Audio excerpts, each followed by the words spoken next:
Deuxième sujet, la cyberintermédiation bancaire et la place de la signature électronique. Chacun peut constater l'importance prise par le contrat électronique, par la signature électronique, et l'intermédiation bancaire, évidemment, n'échappe pas à ce développement-là. On voit se développer des plateformes digitales de plus en plus puissantes et de plus en plus complètes, et ça a été le cas au cours de cette année 2019.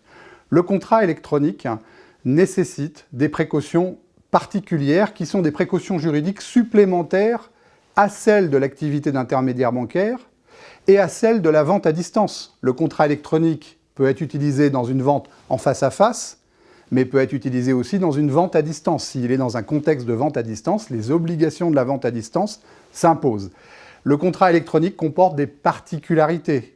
Tout le monde en connaît quelques-unes, celle du double clic, par exemple, mais peut-être moins connue. Le contrat électronique doit être récapitulé par le professionnel et envoyé au consommateur. La signature électronique prend énormément d'importance.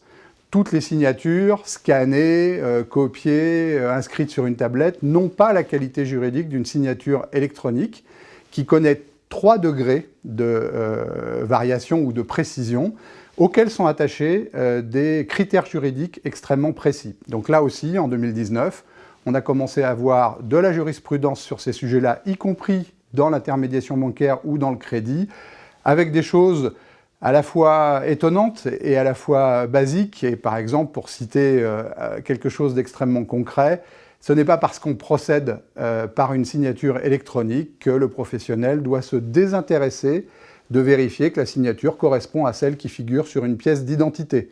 Voilà un moyen bien classique de contrôler que la personne qui signe est bien celle qu'elle prétend être.